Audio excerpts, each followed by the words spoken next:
আসসালামু আলাইকুম ওরহমতুল্লাহি ওবারাকাতুহ। 1 মিনিট মাদ্রাসা ইউটিউব চ্যানেলে সম্মানিত দিনী ভাই বোনেরা, আজ আলোচনা করব আপনারা যারা খুব বেশি টাকা পয়সার অভাবে আছেন কিংবা পরিবার সংসারে রিজিকে বরকত নেই, তারা আজকে এই পবিত্র জুমার দিন ও রাত এই দোয়াটি মাত্র 3 বার মনের মধ্যে বিশ্বাস নিয়ে পড়ুন।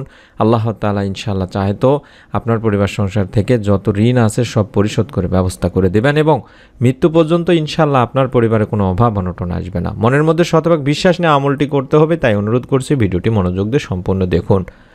জুমাবার মুসলিম উম্মাহের সাপ্তাহিক উৎসব ও ইবাদতের দিন। জুমার এই দিনটিকে সাপ্তাহিক ঈদের দিনও বলা হয়। সাধারণ অর্থে জুমাকে জুমার দিনও বলা হয়। জুমা আরবি একটি শব্দ, আবার শুক্রবারকে ইয়াউমুল জুমাও বলা হয়। জুমা বা জুমা বাংলায় এর শাব্দিক অর্থ একত্রিত হওয়া, সম্মিলিত হওয়া, কাতারবদ্ধ হওয়া ইত্যাদি। দিনী ভাই বোনেরা, পরিভাষায় জুমা বলে প্রতি শুক্রবার দিনে প্রাপ্তবয়স্ক মুসলমানেরা একটি নির্দিষ্ট সময়ে মসজিদে একত্রিত হয়ে জামাতের সঙ্গে যে নামাজ ফরজ রূপে আদায় করে সেই নামাজটিকেই মূলত বা সেই নামাজকেই জুমার নামাজ বলা হয় থাকে, আর সেই দিনকে জুমার দিন বলা হয় থাকে। আর জুমার দিন মুসলিম উম্মাহর ইবাদত বন্দেগীর নির্ধারিত একটি দিন।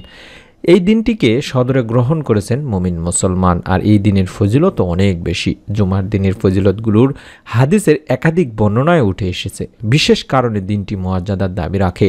আল্লাহ রাসূল সাল্লাল্লাহু আলাইহি ওয়াসাল্লাম তাই বলেছেন, সূর্য ওঠা দিনগুলোর মধ্যে জুমার দিন সর্বোত্তম।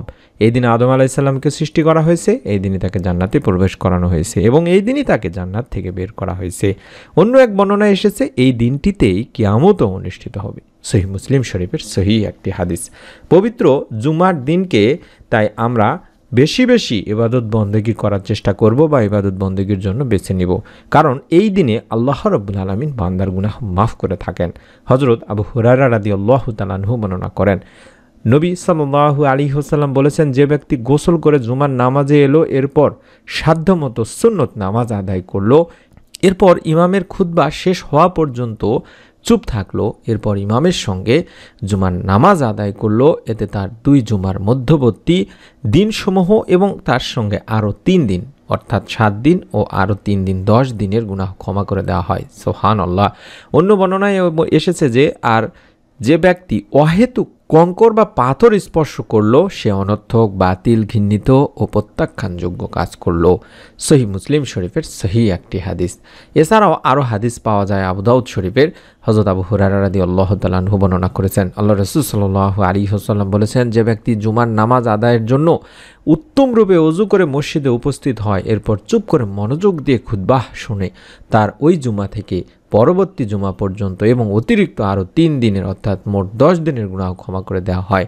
আর সে ব্যক্তি বা যে ব্যক্তি পাথরকুচি অপসারণ বা নাড়াচাড়া করলো, সে অনর্থক কাজ করলো। আবু দাউদ শরীফের একটি হাদিস। তাই জুমাতে যাওয়ার পরে আপনারা কোনো বিষয় নিয়ে কোনো প্রকার কথা বলা, কোনো কিছু হাত দিয়ে নাড়াচাড়া করা কিংবা অনর্থক কোনো কাজ করা থেকে বিরত থাকার চেষ্টা করবেন এবং যতদূর সম্ভব ইমামের কাছাকাছি বসে চুপ থেকে মনোযোগ দিয়ে খুতবা পর্যন্ত শুনে নামাজ শেষ করে মসজিদ থেকে বের হবেন। ইনশাআল্লাহ আল্লাহ রাব্বুল আলামিন আপনাকে কাঙ্ক্ষিত ফজিলত বা সওয়াব দান করবেন।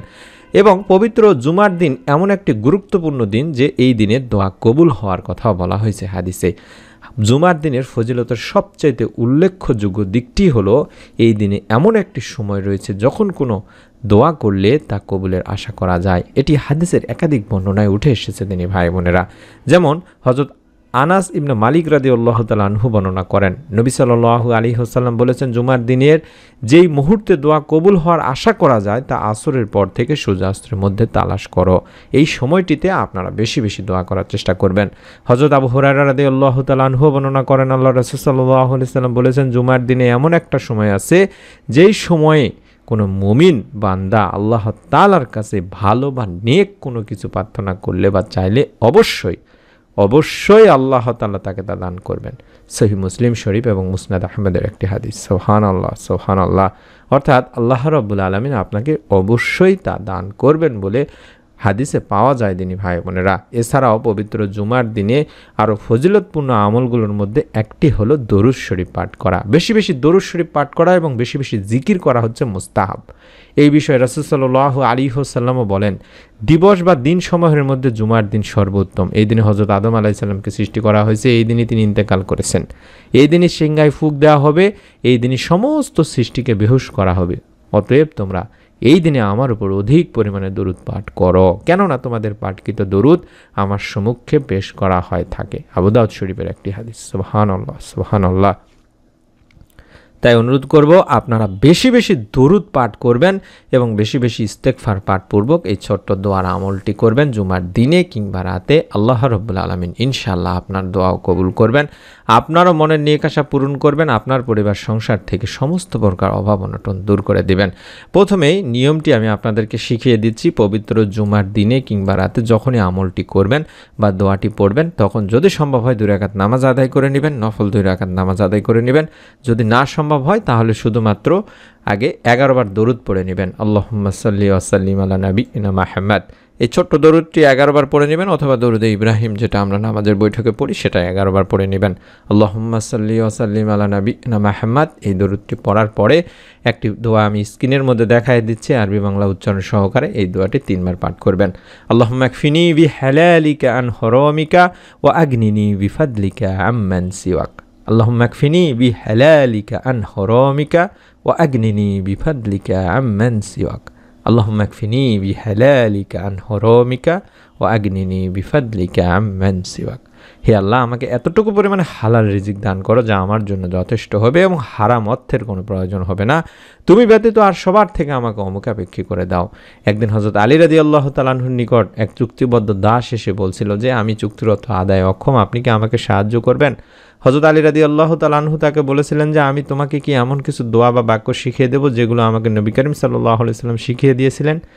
যদি তুমি এগুলো পাঠ করো বা এই দোয়ার উপর আমল করো, তাহলে তোমার যদি পাহাড় পরিমাণও ঋণ থাকে তাহলে আল্লাহ তাআলার পক্ষ থেকে তা আদায়ের ব্যবস্থা করে দেবেন। এবং এই দোয়াটি পাঠ করার ফলে তার অভাব অনটন আল্লাহ রাব্বুল আলামিন পূরণ করে দিয়েছিলেন, ঋণ মুক্তির ব্যবস্থা করে দিয়েছিলেন। তাই যারা ঋণের মধ্যে আছেন, অভাবের মধ্যে আছেন, অবশ্যই আমি আবারও দেখাচ্ছি এই দোয়াটি দরুদ পাঠপূর্বক জুম্মার দিনে কিংবা রাতে যখনই সময় পাবেন 3 বার পাঠ করবেন। এবং অভাব যাতে আপনার পরিবার সংসারে না আসে তার জন্য 3 বার পাঠ করবেন, আল্লাহুম্মা ইন্নী আসআলুকাল হুদা ওয়াত তুকা ওয়াল আফাফা ওয়াল গিনা। আল্লাহুম্মা ইন্নী আসআলুকাল হুদা ওয়াত তুকা ওয়াল আফাফা ওয়াল গিনা। আল্লাহুম্মা ইন্নী আসআলুকাল হুদা ওয়াত তুকা ওয়াল আফাফা ওয়াল গিনা। হে আল্লাহ, আমি আপনার কাছে হেদায়েত কামনা করি এবং আপনার ভয় তথা পরহেজগারি কামনা করি এবং আপনার কাছে সুস্থতা তথা নৈতিক পবিত্রতা কামনা করি এবং সম্পদ তথা সামর্থ্য কামনা করি বা সচ্ছলতা কামনা করি। সহিহ মুসলিম শরীফের সহিহ একটি হাদিস।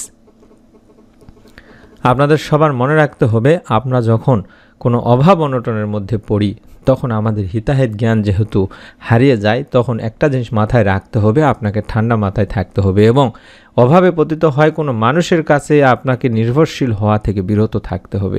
হাদিসটি তিরমিজি মুসনাদ আহমদে রয়েছে, যেখানে আল্লাহ রাসূল সাল্লাল্লাহু আলাইহি ওয়াসাল্লাম বলেছেন, যে ব্যক্তি অভাবে পতিত হয় অতঃপর অভাব দূর করতে মানুষের উপরে নির্ভরশীল হয়, অর্থাৎ এই মানুষ ছাড়া আমার অভাব কেউ পূরণ করতে পারবে না, এরকম নির্ভরশীল হয়ে যায়, তার অভাব কখনোই মোচন করা হয় না।